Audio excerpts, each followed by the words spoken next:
কিয়ামতের দিন আল্লাহ তাআলা তার বান্দাদের 5টি প্রশ্ন করবেন, যেগুলোর উত্তর না দিয়ে কোনো বান্দা এক চুল পরিমাণ পাও নড়াতে পারবে না। যে বান্দা এই 5টি প্রশ্নের উত্তর দিতে পারবে না তার আর নিস্তার নেই। শুধু তাই নয়, রাসূলুল্লাহ সাল্লাল্লাহু আলাইহি ওয়াসাল্লাম সেই সকল ব্যক্তিকে উম্মত বলে পরিচয় দিবেন না, তাদের জন্য বরাদ্দ করা হবে জাহান্নামের উত্তপ্ত অগ্নিশিখা। কিন্তু কোন 5টি প্রশ্ন আল্লাহ তাআলা নিজে করবেন হাসরের দিন, তা কি জানা আছে আপনার? যদি জানা থাকে তাহলে অবশ্যই কমেন্ট করে জানাবেন, আর যদি না জেনে থাকেন তবে অবশ্যই ভিডিওটি শেষ পর্যন্ত দেখার চেষ্টা করবেন। আমরা আপনাদেরকে জানানোর চেষ্টা করব এই 5টি প্রশ্ন সম্পর্কে। যারা রাসূলের এই হাদিসটি বিশ্বাস করেন তারা অবশ্যই আলহামদুলিল্লাহ কমেন্ট করবেন, আর যারা বিশ্বাস করেন না তারা নিশ্চয়ই ইমানদার মুসলিম নয়। প্রিয় দর্শক, ভিডিওটি শেয়ার করে মুসলিম ভাই বোনদেরকে অবশ্যই দেখার সুযোগ করে দিবেন। আপনার একটি শেয়ারে তারা ইসলাম সম্পর্কে জানতে পারবেন এবং তারা আমল করলে আপনিও তার ভাগীদার হবেন। সুবহানাল্লাহ। ভিডিওটি সম্পূর্ণ দেখবেন এবং কিয়ামতের দিন ওই হিসাবের জন্য অবশ্যই নিজেকে দুনিয়াতেই প্রস্তুত করে নেবেন। পবিত্র কোরআনে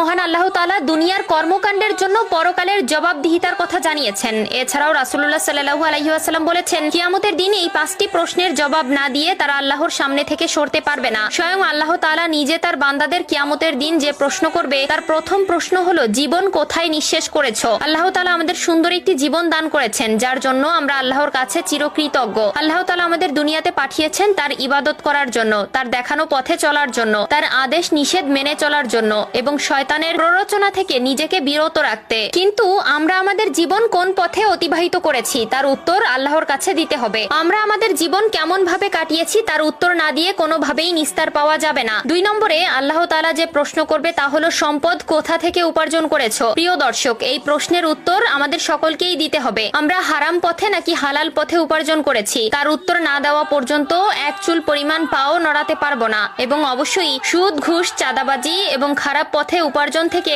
নিজে হালাল পথে ইনকাম করতে কষ্ট হলেও পরকালে আল্লাহ তাআলা আপনাকে শান্তির জায়গা দিবেন। 3 নম্বরে রয়েছে, তোমার উপার্জিত অর্থ কোন পথে ব্যয় করেছো? আপনার দুনিয়াতে উপার্জিত অর্থ আপনি কোন পথে ব্যয় করেছেন তার উত্তর আল্লাহ তাআলার কাছে আপনাকে দিতে হবে। আপনি ভালো পথে ব্যয় করেছেন নাকি খারাপ পথে ব্যয় করেছেন সবকিছুর হিসাবই আপনাকে দিতে হবে। অবশ্যই নিজের দৈনিক চাহিদার পাশাপাশি আল্লাহর রাস্তায় দান করার চেষ্টা করবেন। গরিব, দুঃখী, অসহায় মানুষকে সাহায্য করবেন, তাহলে আল্লাহ তাআলা আপনাকে সাহায্য করবেন। 4 নম্বরে যে প্রশ্ন করা হবে তা হলো, যৌবন কোথায় ব্যয় করেছো? আল্লাহ তাআলা যৌবনকালের ইবাদতকে অনেক বেশি ভালোবাসেন। যে যৌবনকাল খারাপ ভাবে কাটাবে তার হাসরের ময়দানে নিস্তার নেই। 5 নম্বরে যে প্রশ্ন করা হবে তা হলো, দুনিয়াতে যতটুকু জ্ঞান অর্জন